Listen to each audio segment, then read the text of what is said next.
కొద్దిగా security clear చేయండి వాళ్ళకి కనపడేట్టుగా. You come back or otherwise this side you can come. మీరంతా కూడా ఆ సైడ్ ఈ సైడ్ అడ్జస్ట్ చేసుకోండి.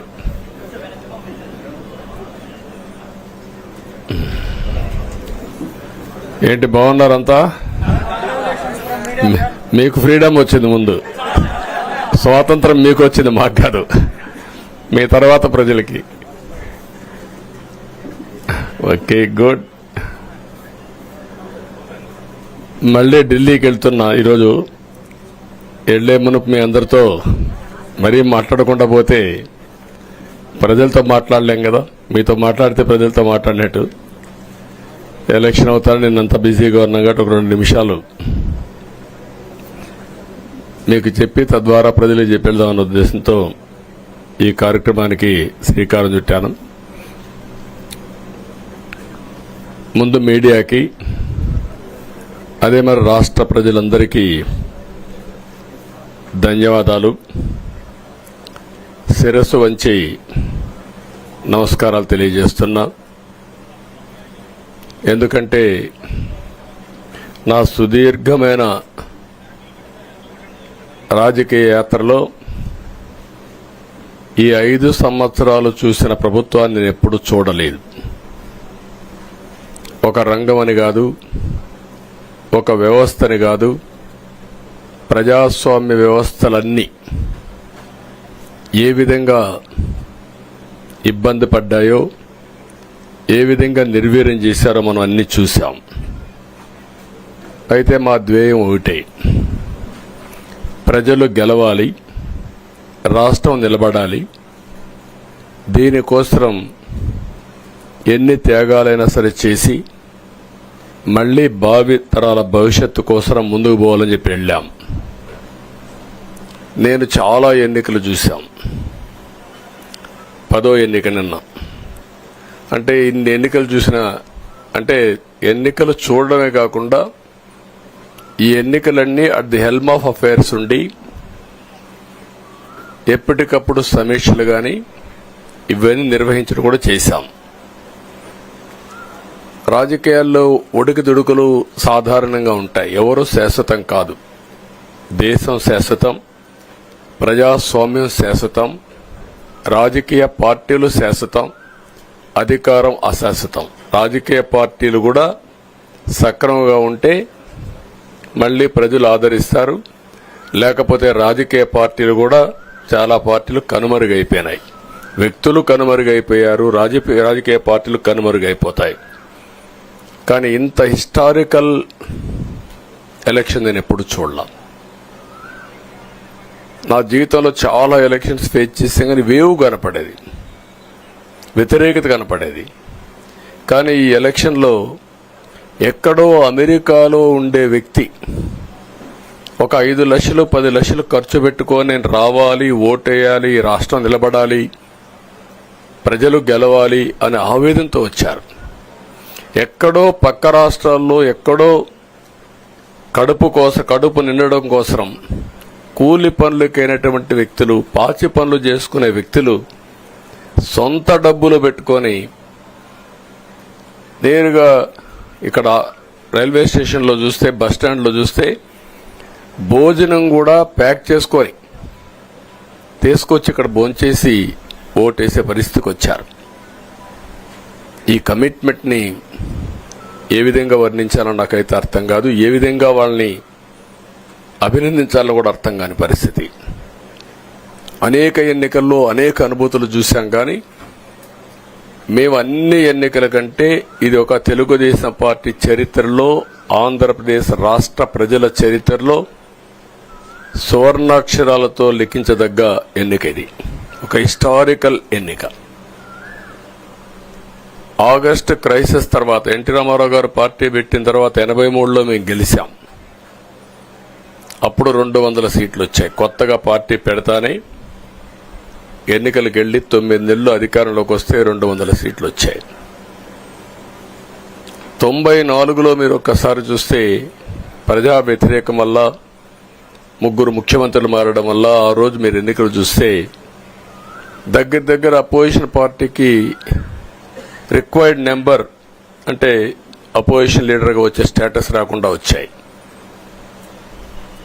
అవన్నిటిని వర్పించే విధంగా ఈసారి ఊహించని విధంగా వచ్చింది. అంటే దానికి కారణాలు నేను ఎక్కువ చెప్పక్కర్లేదు, అనుభవించిన ప్రజలకే అర్థమవుతుంది. ఎప్పుడైనా సరే ప్రజాస్వామ్యంలో ప్రాథమిక హక్కు మాట్లాడే స్వేచ్ఛ. ఆ స్వేచ్ఛనే కోల్పోవాల్సి వచ్చింది. అదే కాదు, బ్రతికే స్వేచ్ఛ, ఆస్తులు పెట్టుకునే స్వేచ్ఛ, ఇవన్నీ కోల్పోయే పరిస్థితి వచ్చింది. అందుకే మీరు చూస్తే మొన్న ఎలక్షన్లో సరే ఏ విధంగా మేమందరం కలిసాం అవన్నీ మాకంటే ముందు మీకే తెలుసు. కలిసినప్పుడు ఎవ్రీ ఈవెంట్ ఇవి వేదిక నుంచే ప్రారంభించాం. అక్కడి నుంచి ముందుకెళ్ళాం. ఆ రోజు చెప్పాం, ఈ రోజు ఒకటి చెప్తున్నాం. మా ఆలోచన ప్రజలు గెలవాలి, రాష్ట్రం నిలబడాలి. అంతవరకు సాధించగలిగాం. 55.38% ఓట్లు పడ్డాయి. దీంట్లో తెలుగుదేశానికి 45.60% పడ్డాయి. వైసీపీకి 39.37% పడ్డాయి. ఇది ఊహించినటువంటి ఒక్కొక్కసారి 95,000 మెజారిటీ. ఒకప్పుడు నేను చార్మినార్ ఎగ్జాంపుల్ చెప్పేవాడిని. చార్మినార్ అంటే అక్కడ ఎంఐఎం కంచుకోట, అక్కడ ఎప్పుడు ఎక్కువ ఓట్లు వచ్చేటివి. ఆ తర్వాత కుప్పం, సిద్దిపేట పోటీ పడేటి రెండో స్థానానికి. అప్పుడు కూడా 70,000, 80,000, 50,000 కాడ ఆగిపోయేవాళ్ళం. ఈసారి 95,000, 94,000, మళ్ళా 92,000, 91,000. మంగళగిరి లాంటి కాన్స్టిట్యున్సీలు 91,000 మెజారిటీ. ఏ విధంగా అభివర్ణించాలో నాకైతే అర్థం కాదనమాట. అంత ఇదెళ్లిపోయినాయి. ఇవన్నీ చూసిన తర్వాత ప్రజలు ఇచ్చిన తీర్పు మీరు చూస్తే అహంకారం, నియంతృత్వం, విచ్చలవిడితనం, ఏదంటే అది చేస్తాననుకుంటే ప్రజలు క్షమించే పరిస్థితులు లేరు. అదే ఈరోజు నిరూపించే పరిస్థితికి వచ్చారు. ఒక మాటలో చెప్పాలంటే ఈసారి వీళ్ళు చేసింది గుణపాఠం పాలకులకు కాదు, అవినీతి అహంకారంతో ముందుకు పోయే ఎలాంటి ధ్వంసకారులకైనా ఇదే జరుగుతుందని నిరూపించారు ప్రజలు. దానికి మనస్ఫూర్తిగా అభినందిస్తున్నా. అదే సమయంలో 5 సంవత్సరాలు మా కార్యకర్తల పడిన ఇబ్బందులు, చాలా మంది స్లీప్లెస్ నైట్స్, కంటి నిండా నిద్రపోని పరిస్థితి. అక్కడి నుంచి నేను చూస్తే చాలా కడాన మనిషిని హింస పెడుతూ, నువ్వు ప్రాణంతో బతకాలంటే జై జగన్ అనమంటే జై తెలుగుదేశం, జై చంద్రబాబుని ప్రాణాలు వదిలిన సందర్భం చంద్రయ్య. ఇది తలుచుకుంటే ఆ కమిట్మెంటే, ఆ త్యాగాల ఫలితమే ఈరోజు ప్రజాస్వామ్యాన్ని కాపాడుకోగలిగాం. ఒక మా కార్యకర్తలకే కాదు, మీడియా 5 ఏళ్లు మీరు పడిన ఇబ్బందులు, మీరు కోర్టుల చుట్టూరు తిరిగిన ఇది, మిమ్మల్ని సిబిసిఐడి ఆఫీసులో పెట్టి వేధించిన విధానం, అవి తలుచుకుంటే ప్రజాస్వామ్యమే సిగ్గుతో తలంచుకోవాలి. అలాంటి సంఘటనలు జరిగాయి. మేనేజ్మెంట్ని ఒకరినని కాదు, ఎవరినైనా పట్టుకురావచ్చు, ఏదైనా చేయొచ్చు అనే ధీమా వచ్చేసి ఇష్టానుసారంగా ప్రవర్తించే పరిస్థితికి వచ్చారు.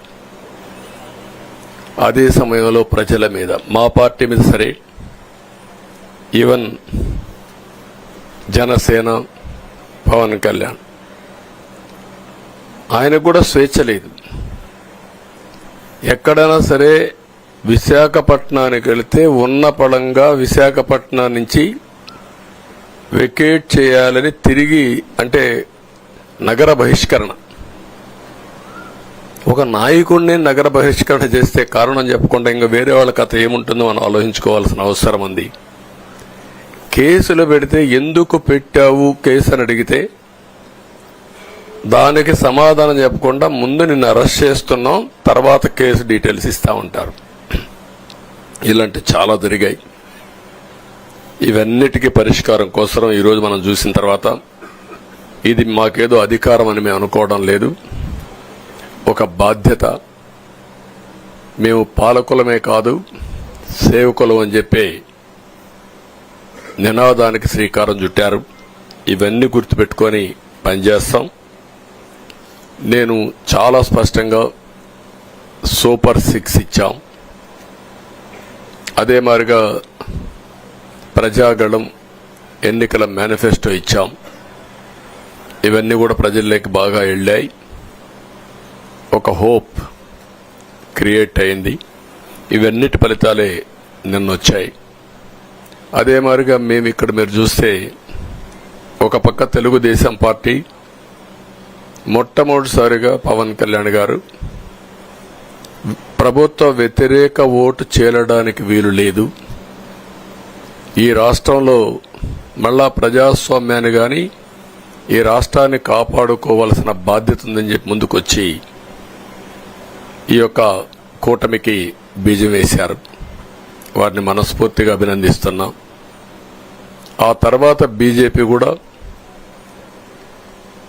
ఈ కూటమిలో భాగస్వాములయ్యి ముగ్గురం కూడా మీరు ఒక్కసారి ఆలోచిస్తే ఒకరు ఎక్కువ ఒకరు తక్కువ కాకుండా ముగ్గురం కలిసి పనిచేశాం.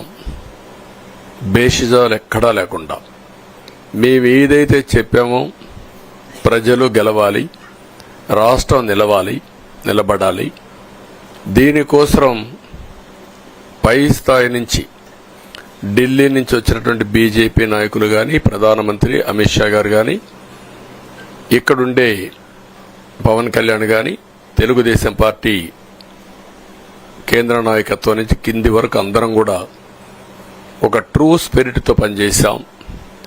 175 అసెంబ్లీలు, 25 అసెంబ్లీలు అన్ని పార్టీలకు సంబంధించిన సీట్లుగా ఎన్డీఏలో భాగస్వాములుగా ఒక బాధ్యతతో ముందుకు పోయాం. అందుకే ఈ అనూహ్యమైనటువంటి విజయాన్ని సాధించగలిగాం. ఇక్కడి నుంచి బాధ్యత ఉంటుంది. ఆ బాధ్యతని ఏ విధంగా చేయాలనో అవన్నిటి కూడా ప్రణాళికలు తయారు చేసుకుంటాం. అంటే ఈ 5 సంవత్సరాలు జరిగిన విధ్వంసం మీరు ఒకసారి చూసిన తర్వాత ఇది ఒక 30 సంవత్సరాలకు ఎంత డ్యామేజ్ చేయాలనో అంత డ్యామేజ్ జరిగింది. వ్యవస్థలు విధ్వంసమయ్యాయి. మొత్తం ఎకానమీ కుప్పగూలిపోయింది. అప్పులైతే ఎంత చేశారో ఇంకా లోతు పోతే తప్ప మనకు తెలియదు. ఎక్కడెక్కడ చేశారో ఏమేం చేశారో తెలియదు. ఇంకొక పక్క ఎక్కడికక్కడ సహజ సంపద, ఒక శాండ్ కావచ్చు, మినరల్ వెల్త్ కావచ్చు, లేకపోతే ఏదంటే అది ఇంకా మాకు అడ్డే లేదు, ఏమైనా చేయగలుగుతాం, ఎవరైనా అడ్డొస్తే తొలగించుకుంటా పోతామనే ధీమాతో ముందుకు పోయారు. కొంతమంది భయపడి రాలేకపోయారు, ఎదిరించలేకపోయారు. నా కళ్ల ముందర ఒక రైతు చూస్తే ఆ పొలం పక్క నుండి ఇసుక తీసేస్తే అక్కడ భూగర్భ జలాలు ఉండవు, వ్యవసాయానికి నీళ్లు కూడా కొరత వస్తుంది, పక్క నుండే పొలాల్లో కూడా నీళ్లు ఉండవు. కానీ మాట్లాడే సాహసం చేయలేకపోయాడు. ఆయన కళ్ల ముందర ఆయన పొలంలో మట్టి తీసుకుపోతా ఉంటే ఎదిరించలేని నిస్సహాయ స్థితికి వచ్చాడు. మా వాళ్ళు పోతే హౌస్ అరెస్టులు చేశారు. ఇవన్నీ చెప్పుకుంటూ పోతే ఒకటి కాదు, చాలా జరిగాయి. అవన్నీ కూడా ఏ విధంగా చేయాలనో చేస్తూనే మళ్లీ వ్యవస్థలన్నీ కూడా పునరుద్ధరించాల్సిన బాధ్యత ఉంది. అదే మరిగా మాకు ఒక 4-5 రోజులు ఇవన్నీ చూసిన తర్వాత డెప్త్కి పోయిన తర్వాత మీరు పేపర్లో రాసినట్టు గాని మేము మాట్లాడినట్టు గాని ఒక లెవెల్లో ఆగిపోయినాయని నా ఉద్దేశం. ఎందుకంటే నేను రాజకీయాలు 40 ఏళ్లు చూశాను. ప్రభుత్వాలను మేము అధికారం ఉన్నప్పుడు చూశాను, బాగు చేసి మళ్ళా అపోజిషన్కి వస్తానే వీళ్ళు నాశనం చేస్తే మళ్ళీ నేను అధికారంలోకి వస్తానే దాన్ని బాగు చేయాలంటే ఎన్ని కష్టాలు ఉన్నాయో నేను చూశాను. ఒకప్పుడు పవర్ సెక్టర్ మీరు చూస్తే కరెంట్ ఎప్పుడు వస్తుందో ఎప్పుడు పోతుందో తెలియని పరిస్థితి నుంచి హైదరాబాద్లో విద్యుత్ సౌధ దగ్గర రాఘవరెడ్డి ఉండేవాడు, కమ్యూనిస్ట్ లీడర్. నల్గొండ నుంచి రైతులు తీసుకొచ్చి సమ్మర్ వస్తే అసెంబ్లీ ఏప్రిల్లో ఉంటే గొడవలు సగం టైం మేము కరెంటు కొరత పైనే చర్చించేవాళ్ళం. That were the days. అలాంటిది నేను 1999 నుంచి పవర్ సెక్టర్ రిఫార్మ్స్ తీసుకొచ్చి 2004కి సర్ప్లస్ బాధ్యతతో క్వాలిటీ పవర్ ఇవ్వడం మొదలుపెట్టాం. 2014కు మళ్లీ 22 మిలియన్ యూనిట్లు ఆంధ్రప్రదేశ్లో కొరత కరెంటు. వ్యవస్థలన్నీ నిర్వీర్యం అయిపోయినాయి. తర్వాత మళ్లీ సెట్ చేసి 2 నెలలు 3 నెలలు కరెంటు కొరత లేకుండా చేసి వ్యవస్థలన్నీ పటిష్టంగా చేసి సోలార్ విండ్ తీసుకొచ్చి కాస్ట్ తగ్గిస్తే ఇప్పుడు మీరు చూశారు ఎంత పవర్ ఛార్జెస్ పెంచారు. 9 సార్లు పెంచారు. ఎందుకు పెంచారో నోబడీ నోస్. దానికి రీజనే లేదు. ఇప్పుడు ఎక్కడుందో దాన్ని ఎత్తుక్కుంటే ఎంత లోతు పోయిందో కూడా తెలియదు. దాన్ని ఏ విధంగా రిపేర్ చేయాలి, ఎంత డబ్బులు తెచ్చారు, ఏ పేరుతో తెచ్చారు, అవన్నీ ఒక వ్యవస్థని కాదు, సంబంధం లేని వ్యవస్థతో డబ్బులు తీసుకొచ్చి సంబంధం లేని డిపార్ట్మెంట్కి ఇచ్చారు. ఇలాంటి చాలా ఉన్నాయి. అవన్నీ ఇన్ కోర్స్ ఆఫ్ టైం మీకు కూడా చెప్తాం. అల్టిమేట్గా ఇదేదో మేము అధికారం అంటే జుబిలియంట్గా బ్రహ్మాండంగా ఉందనుకోవడానికి కాదు. ఒక బాధ్యతతో మా మీద ఎంత నమ్మకం పెట్టుకున్నారో ఈ ప్రజల్ని మళ్లీ ఒక దారి చూపించే మార్గం మేము చూపిస్తాం. ఇంకొక పక్కన మీరు ఒకసారి ఆలోచిస్తే ఇదే అసెంబ్లీలో నాకు, మా కుటుంబానికి, మా మిస్సెస్కి జరిగినటువంటి అవమానానికి నా జీవితంలో ఎప్పుడూ బాధపడలా. నా మీద బాంబులతో దాడి చేసినప్పుడు కూడా వీరోచితంగా ఎదుర్కొన్నా. 2003 సెప్టెంబర్, అక్టోబర్ నాకు ఇప్పటికి కూడా జ్ఞాపకం. ఆ రోజు నా మీద బాంబులు చేసినప్పుడు చాలా ఒక పానిక్ రియాక్షన్లో కూడా నేను భయపడలేదు. అలాంటి వ్యక్తిని మీరు చూస్తే అది ఆ సంఘటన చూసిన తర్వాత ఇలాంటి కౌరవ సభలో ఉండడం కరెక్ట్గా అదని అసెంబ్లీలో చెప్పి దానికి కూడా మైక్ ఇవ్వకపోతే చెప్పేసి బయట వచ్చి ప్రెస్ కాన్ఫరెన్స్ చెప్పి అనౌన్స్ చేశాను. మళ్లీ క్షేత్రస్థాయిలో గెలిచి అసెంబ్లీని గౌరవ సభ చేసి అసెంబ్లీకి ఎంటర్ అవుతానని చెప్పాను. నేను ఏదైతే ఆ రోజు ఒక ప్రతిజ్ఞ చేశానో దాన్ని నిజం చేయడానికి ప్రజలు సహకరించారు. మామూలుగా సహకారం కాదది. నేను ఇన్ని సంవత్సరాలు చాలాసార్లు చాలా ఎలక్షన్లో గెలిచాం, కొన్ని ఎలక్షన్లో ఓడిపోయాం. ఎలక్షన్లో ఓడిపోయినప్పుడు నేను ఎప్పుడూ కుంగిపోలేదు. ఎలక్షన్లో గెలిచిన తర్వాత గంతులేదు. నిబ్బరంగా ఓడిపోయినప్పుడు ఒక బాధ్యత ప్రతిపక్షంలో ఉండి పనిచేయాలి, గెలిపించినప్పుడు ఒక బాధ్యత ప్రజలకు మెరుగైన సేవలు అందించి వాళ్ళని ముందుకు తీసుకుపోవాలని ప్రయత్నం చేశాం. ఎప్పుడూ ప్రజాప్రచారనే ఉన్నాం.